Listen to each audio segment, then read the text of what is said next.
Does just the thought of visa applications make you break out into a cold sweat? You're not alone, but it doesn't have to be stressful.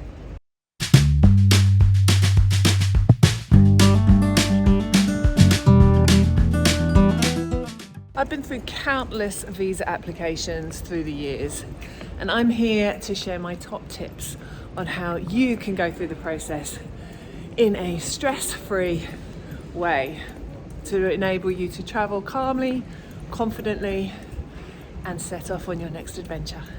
I'm Sue from Sue Where Why What, and I help women in midlife rediscover themselves through the transformative power of travel. So many women tell me they would love to travel, but the admin, like visa applications, puts them off. So today I'm going to share my top tips on how to make the visa process stress-free. After losing my husband, travel helped me find my way back to myself. And learning things like handling the tricky visa process gave me the confidence that I can actually do anything. And the reason I'm filming this here now, and it's a little bit noisy, is because I'm in London. I'm actually here to pick up my visa for China. I've set my application, I've sent it in, I've submitted it, I've resubmitted it. I've put my photos in, submitted them, resubmitted them. I've had my fingerprints scanned, and now, finally, 4 days later, I'm back in London at the visa centre to pick up my visa. Fingers crossed. And if you'd like my top tips for how to make your visa application process for anywhere stress-free, then click the link below, and I've given you a simple checklist that you can just download, print out, and it should have you prepared for anywhere. So tip number 1 is start early and do your research thoroughly. My first piece of advice is to go directly to either your government website. I know in the UK it's dove.co.uk, which has all of the visa requirements for people with a UK passport. Wherever you are from, go to your own government website, or the website of the country that you're planning on visiting. Trust me when I say there are lots of third parties who will get you a visa, which will often be way more expensive or a little bit more expensive, or charge an admin fee for getting a visa. But usually the process directly with the government is simple, and it's all you need. Then know which visa you want. Is it a tourist visa? Is it a business visa? Is it a transit visa? And often, if you're not even leaving the airport, you don't even need a transit visa.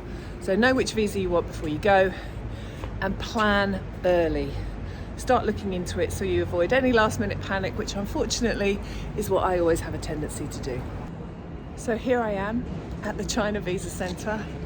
I've got all my forms and my pickup forms, and fingers crossed, because I'm travelling on Tuesday. Second, prepare your documents carefully. Make sure you have your passport, your visa application form. You might also need flight information, where you're going to be staying, an itinerary. You never know what you're going to need. And also make sure you've got digital and printable copies of everything. The closer you have everything to your fingertips, the easier life will be. Create yourself a checklist of everything you need, or download the one I've got for you below. I'm in London. I've never been here before, but look what I've just found. How lovely is that? Anyway, tip number 3, be honest and be consistent. So when you're filling out the forms, be truthful. You will have nothing to hide. I know I always feel guilty about something, but I've never done anything. So be honest, truthful, and the more consistent you can be, the better. So inconsistencies can cause delays, which are not your friend when you're wanting to travel. Check every detail, check, double check, triple check, ask a friend to check, just to make sure everything is in order before you get things processed. And finally, think that the process is there and the visa officials are there to help you, not to hinder you. They're there to help you through the process and to make it as smooth as possible. Well, I wasn't expecting this. Tip number 4, present yourself with confidence. Think about how you dress and how you present yourself if you ever have to go for an interview for a visa. Like I say, you've done nothing wrong, so they have every reason to grant you a visa. So always have that in your head. And think of this as your first step to your new adventurous travel identity. The next tip is to be flexible and be patient. Usually these things will take a little longer than you want them to or you expect them to. But use the time wisely, prepare for your trip, research your itinerary, learn a few words of the language, and enjoy the process. Expect things might change. At some point, anyone like me who is traveling through COVID will be aware of how you would need to stay flexible. So enjoy the process, stay calm, and make the most of it. Have it. So now I have my passport safely back in my sweaty palm and my 2-year China multiple entry visa.